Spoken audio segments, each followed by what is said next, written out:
دھوکے اور فساد کا ذریعہ، بینکم اپنے درمیان، فتزل اگر ایسا کیا تو پھسل جائے گا، قدم قدم بعد ثبوتها اپنے جم جانے کے بعد، وتذوقوا اور تم چکھو گے، سوء برائی سزا، بما صددتم اس کے سبب جو تم نے روکا، عن سبیل اللہ اللہ کی راہ سے، وَلَكُمْ اور تمہارے لیے، عذاب عظیم بہت بڑا عذاب ہوگا، وَلَا تَشْتَرُوا اور تم نہ خریدو نہ لو، بِعَهْدِ اللَّهِ اللہ کے عہد کے بدلے، ثَمَنًا قَلِيلًا تھوڑی قیمت، انما بے شک جو عند اللہ اللہ کے پاس ہے، هو خیر لکم وہ تمہارے لیے بہتر ہے، ان کنتم تعلمون اگر تم جانتے ہو، جو اللہ کے پاس ہے وہ بہتر ہے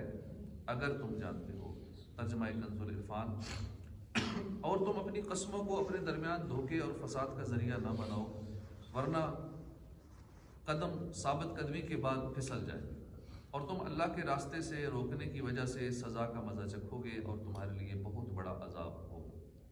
اس سے پہلی آیت میں اللہ تعالیٰ نے عہد اور قسمیں توڑنے سے منع فرمایا تھا، اب یہاں دوبارہ اس کام سے تاکیداً منع فرمانے میں اس بات کی طرف اشارہ ہے کہ معاہدہ اور قسمیں پورا کرنے کا معاملہ انتہائی اہم ہے، کیونکہ عہد کی خلاف ورزی میں دین و دنیا کا نقصان ہے، اور عہد پورا کرنے میں دنیا و آخرت کی بھلائی ہے۔ آیت کا خلاصہ یہ ہے کہ تم اپنی قسموں کو اپنے درمیان دھوکے اور فساد کا ذریعہ نہ بناؤ، ورنہ تمہارے قدم اسلام کے صحیح راستے پر ثابت قدمی کے بعد پھسل جائیں گے، اور تم خود عہد کی خلاف ورزی کرنے یا دوسروں کو عہد پورا کرنے سے روکنے کی وجہ سے دنیا میں عذاب کا مزہ چکھو گے، کیونکہ تم عہد توڑ کر گناہ کا ایک طریقہ رائج کرنے کا ذریعہ بنو گے، اور تمہارے لیے آخرت میں بہت بڑا عذاب ہوگا۔ بعض مفسرین کے نزدیک اس آیت میں بیعت اسلام کو توڑنے سے منع کیا گیا ہے، کیونکہ ثابت قدمی کے بعد قدموں کے پھسل جانے کی وعید اسی کی مناسب ہے۔ اس آیت سے معلوم ہوا کہ اسلام میں عہد کی پاسداری کی بہت اہمیت ہے۔ اسی مناسبت سے یہاں عہد کی پاسداری سے متعلق یہ واقعات کا ملاحظہ کریں۔ صلح حدیبیہ کے موقع پر حضرت ابو جندل رضی اللہ عنہ بیڑیوں میں بندھے ہوئے کسی طرح حدیبیہ کے مقام پر پہنچ گئے، تو ان کے باپ سہیل بن عمرو نے ان کی واپسی کا مطالبہ کر دیا اور اس کے بغیر معاہدہ کرنے سے انکار کر دیا۔ جب حضرت ابو جندل رضی اللہ عنہ کو معلوم ہو گیا کہ اب وہ کفار کی طرف دوبارہ لوٹا دیے جائیں گے، تو گڑ گڑا کر مسلمانوں سے فریاد کرنے لگے، چونکہ کفار سے معاہدہ ہو چکا تھا۔ اس لیے حضور انور صلی اللہ تعالی علیہ وآلہ وسلم نے موقع کی نزاکت کا خیال فرماتے ہوئے حضرت ابو جندل رضی اللہ عنہ سے فرمایا کہ تم صبر کرو، ان قریب اللہ تعالیٰ تمہارے لیے اور دوسرے مظلوموں کے لیے ضرور ہی کوئی راستہ نکالے گا۔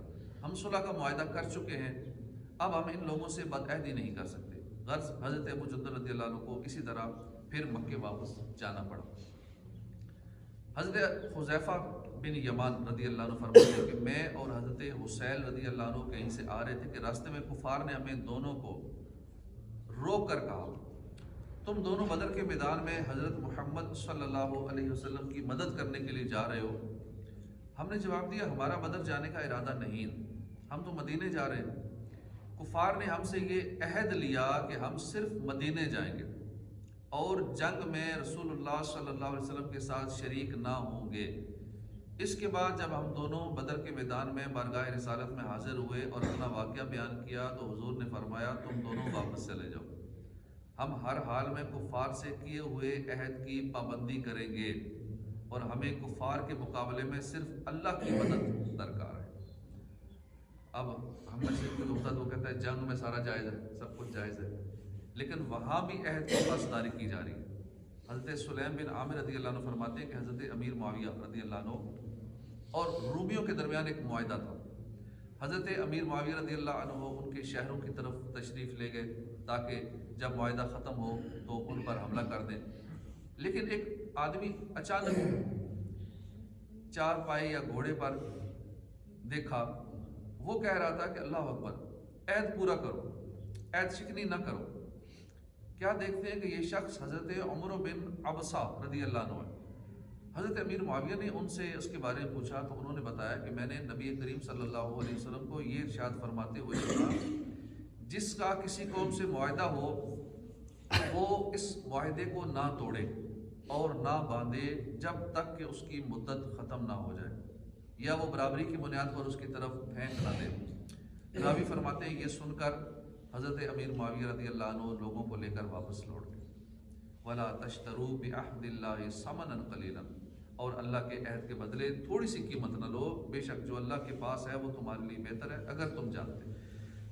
یعنی اسلام کا عہد توڑنے کی صورت میں اگر تمہیں دنیا کی کوئی بلائی ملے تو اس کی طرف توجہ مت دو، کیونکہ اسلام پر قائم رہنے کی صورت میں اللہ تعالیٰ نے تمہارے لیے جو بھلائی تیار کی ہے وہ اس سے بہت بہتر ہے جو تم اسلام کا عہد توڑ کر دنیا میں پاؤ گے۔ اگر تم دنیا اور آخرت کی بھلائیوں کے مابین فرق جانتے تو یہ بات سمجھ جاتے۔ اگلی آیت میں اسی بات کی طرف وضاحت فرمائی گئی ہے۔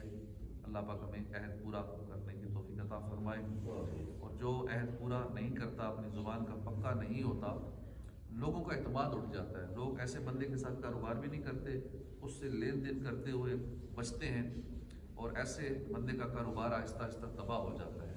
عموماً کاروباری حضرات پریشان ہوتے ہیں، وجہ یہ ہوتی ہے کہ جن سے مال لیتے ہیں ان کے پیسے دینے میں دیر کرتے رہتے ہیں، ٹالتے رہتے ہیں، آگے آگے چلاتے رہتے ہیں۔ دوسروں کے پیسوں سے کاروبار کرنے کا ذہن ہوتا ہے کہ انہی کا مال پڑا رہے، سیل کرتے رہے اور سسٹم نظام چلتا رہے۔ اسی طرح لین دین کے معاملات میں عہد شکنی کرتے ہیں، اور ایک اچھی خاصی تعداد ہے تاجروں کی جو ایسا کرتی ہے، اس لیے ایسے لوگ پریشان ہوتے ہیں۔ اور جو لوگ ٹھیک ٹھیک چلتے ہیں وہ خود بھی خوشحال ہوتے ہیں اور امن و سکون سے اپنا بزنس کر رہے ہوتے ہیں، دیگر معاملات کر رہے ہوتے ہیں۔ تو کاروبار سے ہٹ کر بھی دین کا کوئی معاملہ ہو، دنیاوی معاملہ ہو، جو بد عہدی کرنے والا شخص ہوتا ہے اس سے سارے لوگ ہی تنگ ہوتے ہیں۔ اللہ پاک ہمیں قسموں اور عہدوں کو پورا کرنے کی توفیق عطا فرمائے۔ آمین بجاہ النبی الامین صلی اللہ تعالی علیہ وآلہ وسلم۔ صدق اللہ العظیم۔